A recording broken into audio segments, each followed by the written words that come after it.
السلام عليكم ورحمة الله وبركاته.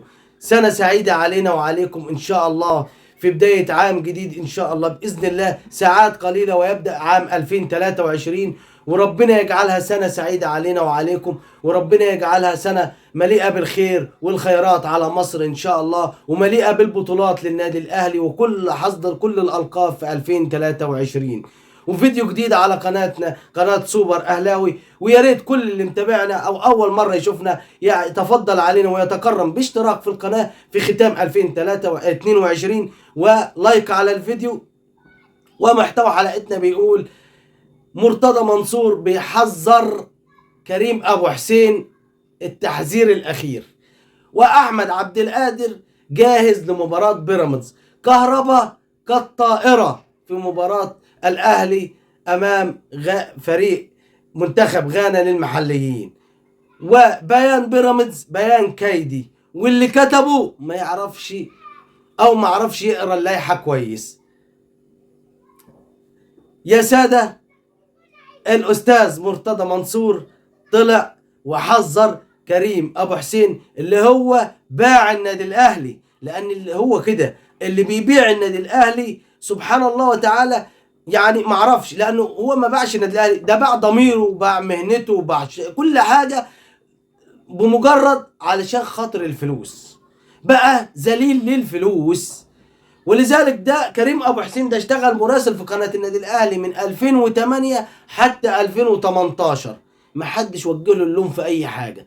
سبحان الله وتدير الدائره.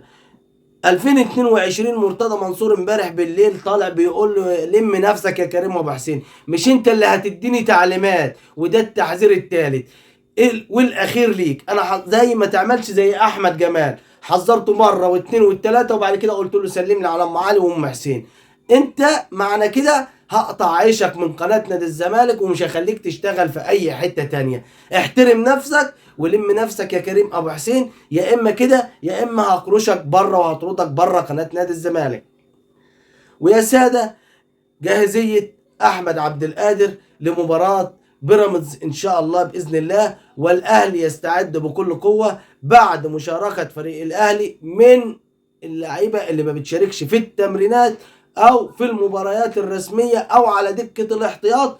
الاهلي لعب مباراة قصاد منتخب غانا للمحليين، وكان من ضمنهم اللاعب اللي ان شاء الله باذن الله هيتعاقد مع النادي الاهلي عن قريب. هنسمع اخبار كويسة جدا بعد اتمام صفقة ان شاء الله باذن الله لاعب محمد الضوي وخالد عبد الفتاح ان شاء الله، اللي يوم الثلاث بالكتير هيكون موجود في النادي الاهلي، لاعب بالباك اليمين لنادي سموحه ان شاء الله باذن الله. دانيال افري، وصفقات من العيار الثقيل في يناير للنادي الاهلي، وده اللي هيغير شكل النادي الاهلي من بدايه يناير، او ان شاء الله معظم الصفقات هتلحق من مباراة سموحة في الكاس او من مباراة المصري في الدوري قبل مباراة القمة. فان شاء الله باذن الله كل التوفيق للنادي الاهلي في المباراة القادمة امام بيراميدز، وان شاء الله باذن الله احنا كده كده متصدرين وهنفضل متصدرين الدوري، لان مفيش حاجه اسمها متصدر بفرق الاهداف، ده كلام فاضي، لان فرق الاهداف في المواجهات المباشره بس، ولكن الدوري المفروض بيحسم بفرق النقط او فرق المواجهات المباشره فقط لا غير. يا كده يا اما المتصدر حاليا حسب الحروف الابجديه هو النادي الاهلي، طبعا مش اي حد تاني. فاحنا مش هنمشي ورا كلام الناس دي. ويا ساده، حجز قطار لاسوان، يعني محافظه اسوان سبحان الله ما فيهاش 3000 مشجع زملكاوي.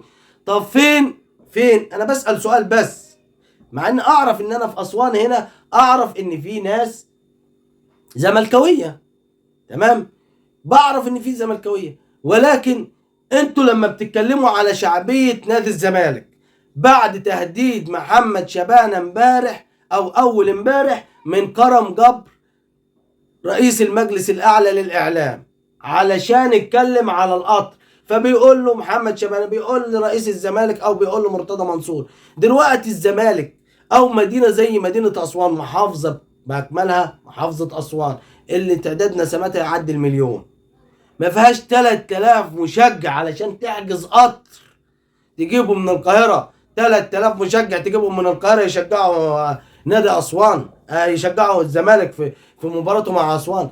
دي اول مره تحصل وجديده علينا بصراحه، جديده. لكن احنا بنتكلم، احنا بنسال سؤال، مالناش دعوه بالقطر ولا فلوسه ولا الكلام دوت. احنا كلنا بس بنسال فين شعبيه نادي الزمالك اللي انتوا بتتكلموا عليها وبتقولوا الاكثر شعبيه في مصر والوطن العربي؟ فين هي لما انت مش لاقي له 3000 يشجعوه في مباراته امام اسوان يوم الاثنين الساعه 3 العصر ان شاء الله. وكل التوفيق باذن الله لنادي اسوان ان شاء الله باذن الله.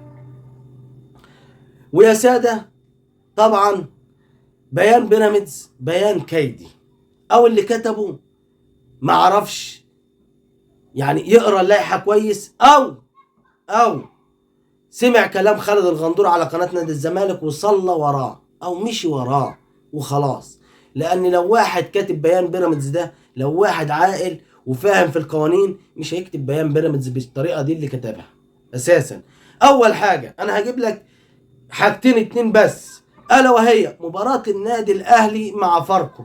المفروض فاركو بيلعب فين؟ في استاد الاسكندريه، لكن قبلها ب 48 ساعه اتغيرت، راحت برج العرب. الاهلي ما اعترضش ولا قال لك لا احنا المفروض نلعب في استاد الاسكندريه، ولعب في برج العرب.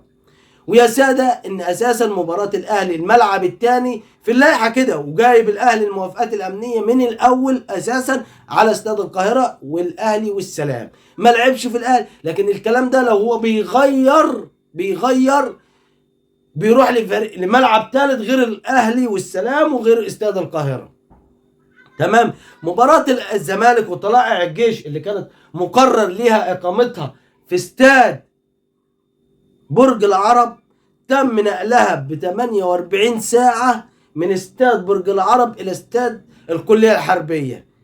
ليه بقى الزمالك ما اعترضش او ما قالكش احنا هنلعب في برج العرب؟ لان دي لائحة، لان اللي كاتب في بيان بيراميدز ده بيان كيدي، ما يعرفش اي حاجة في اي حاجة. ويا سادة زي ما بنقول كل التوفيق. في الختام هنقول سلام، بس يا ريت الاشتراك في القناة ولايك على الفيديو، وما تنسوناش من دعواتكم في السنة الجديدة ان شاء الله. وكل سنة وحضراتكم طيبين، والسلام عليكم ورحمة الله وبركاته.